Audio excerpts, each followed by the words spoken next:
Assalamualaikum warahmatullahi wabarakatuh. Apa kabarnya anak-anak? Semoga selalu dalam keadaan sehat dan semangat ya. Jangan lupa selalu berdoa kepada Allah, semoga kita diberi kesehatan selalu, kemudian pandemi ini segera berakhir, kita bisa berkumpul lagi di sekolah seperti biasanya. Sebelum memulai pembelajaran, silahkan isi dulu absensi yang ada di Google Classroom. Kemudian setelah itu ibu mau bertanya. Ya, materi pembelajaran minggu lalu kita tentang apa ya? Ayo, siapa yang bisa jawab? Ya, Azmi? Tentang ikatan kovalen, betul. Siapa yang bisa menanggapi ikatan kovalen itu apa ya? Siapa coba? Ya, Nurul, silahkan Nurul. Ya, ikatan kovalen adalah ikatan yang terjadi karena adanya pemakaian bersama pasangan elektron. Beda ya dengan ikatan ion pembelajaran kita sebelumnya gitu. Nah, sekarang Ibu ingin menayangkan satu slide. Nih, coba lihat. Ada gambar pasien COVID yang sudah diisolasi dan harus dipisahkan dengan orang sakit. Kira-kira kenapa harus dipisahkan ya? Next, slide kedua. Oke. Nah, ini ada minyak dan air. Apa yang kalian bayangkan jika minyak dan air ini harus Ibu campurkan? Kira-kira akan saling bercampur atau tidak? Nah, untuk menjawab pertanyaan ini kita akan mempelajari tentang jenis-jenis ikatan kovalen berdasarkan kepolarannya. Ya, tujuan pembelajaran kita hari ini adalah sekarang coba perhatikan video yang Ibu tayang. Berikut ada pakaian yang terkena noda oli, kemudian dibersihkan dengan bensin, pertalite, dalam hal ini pertalite. Selanjutnya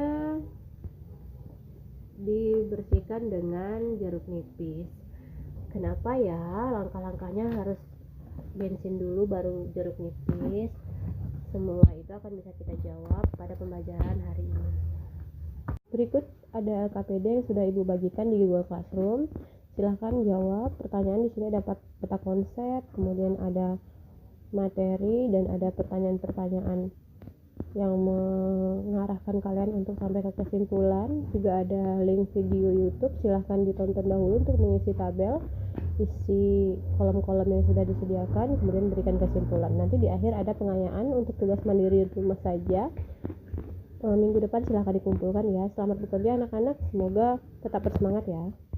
Baik, setelah Ibu perhatikan di dalam WhatsApp grupnya tadi seru ya, lumayan seru tadi diskusinya. Ibu memperhatikan. Nah, kira-kira siapa perwakilan kelompoknya yang mau mempresentasikan ke depan? Siapa? Kelompok Eki. Baik Eki, silakan.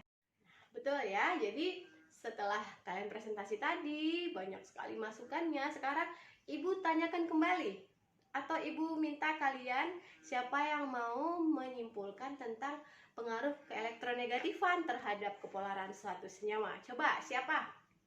Ibu paling senang kalau ada yang tunjuk tangan untuk menjawab.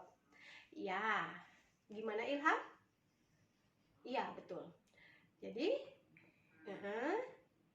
iya. Jadi, jika dua atau lebih unsur-unsur penyusun suatu senyawa itu beda keelektronegatifannya sangat besar, itu bisa masuk ke dalam senyawa kovalen polar gitu ya. Kalau sangat kecil bagaimana?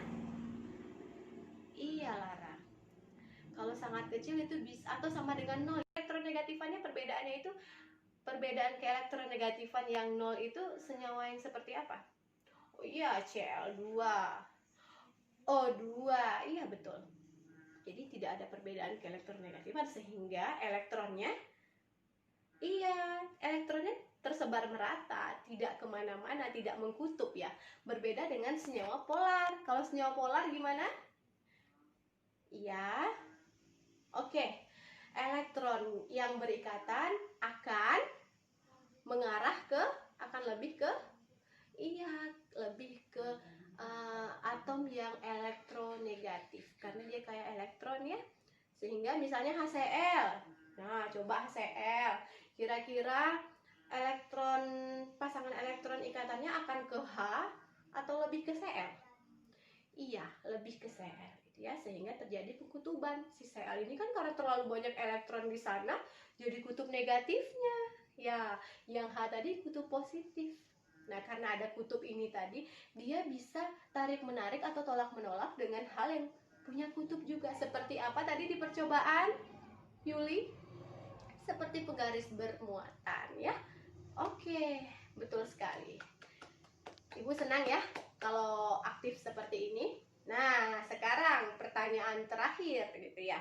Kita akan menjawab pertanyaan kita yang pertama tadi. Kenapa minyak dan air tidak bersatu atau tidak bercampur? Iya, karena dia memiliki perbedaan kepolaran. Begitu ya. Sifat-sifatnya, sifat-sifat kovalen polar dan nonpolar bisa kalian lihat di slide berikut ini. Kita beri applause dulu untuk Eki dan kelompoknya ya. Nah, berdasarkan dari presentasi Eki tadi, Eki mengatakan bahwa keelektronegatifan suatu unsur itu mempengaruhi kepolarannya. Begitu ya Eki. Kemudian ada percobaan menggunakan penggaris yang bermuatan, kemudian ada aliran cairan yang dicoba diujikan. Kan kenapa ada cairan yang dibelokkan dan ada yang tidak? Ya, siapa? Baik. Henny? Ya, betul sekali. Nah, begitu ya.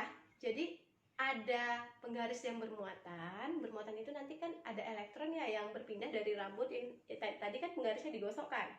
Elektron dari rambut berpindah ke penggaris didekatkan dengan aliran yang keluar dari duret. Nah, aliran yang gimana tadi? Yang bagaimana yang dibelokkan? Iya, yang polar. Kenapa tadi Henny? Baik, betul sekali. Karena senyawa polar ini dia memiliki kutub. Jadi dia bereaksi atau dia bisa tarik-menarik atau tolak-menolak terhadap sesuatu yang memiliki kutub juga ya. Penggaris bermuatan ada kutub dong ya, ada elektron. Oke, betul. Siapa yang mau menambahkan? Iya, betul. Ya. Iya. Berdasarkan percobaan itu ada yang tidak dibelokkan karena kenapa tadi? Iya, karena senyawa kovalen nonpolar itu tidak punya kutub. Dia tidak berpengaruh, jadi penggaris bermuatan itu tidak mempengaruhi si senyawa yang nonpolar tadi. Iya. Gimana? Oke, ya betul. Jadi penggaris tadi bisa kita jadikan alat uji kepolaran suatu senyawa. Kita bisa memprediksi ya sekarang. Jadi apa saja cairan yang atau larutan yang merupakan senyawa polar di dalam percobaan tadi? Oke, air. Iya, HCl. Betul. Nah, untuk yang senyawa nonpolar apa tadi di dalam percobaan? CCl4. Betul sekali. Tepuk tangan untuk kelas ini. Semuanya sudah hampir paham semua ya ini. Sebagian besar sudah bisalah menganalisis kepolaran suatu senyawa. Apalagi dengan keaktifan kalian tadi, diskusi kelompok di dalam grupnya bagus gitu ya. Oke, sekarang Ibu ingin memberikan piala virtual kepada peserta didik yang Ibu anggap paling aktif. Ibu berikan kepada Azmi. Ya, tepuk tangan ya.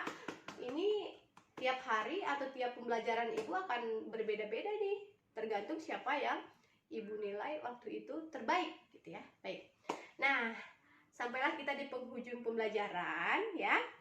Tapi sebelumnya Ibu ingin kalian melakukan refleksi nanti. Refleksi itu berisi apa yang kalian pelajari hari ini, apa yang paling kalian sukai, dan apa yang belum dipahami. Jadi nanti tulis di buku, kemudian dikumpulkan di Google Classroom untuk sebagai refleksi Ibu juga. Nah, baik. Pada bagian terakhir seperti biasanya kita melakukan evaluasi. Ya, betul sekali. Evaluasinya silahkan ya. Silahkan buka Google Classroom-nya. Di situ sudah Ibu berikan link untuk kuis. Ibu memakai aplikasi Quizizz. Silahkan dibuka, silahkan menjawab soal-soal.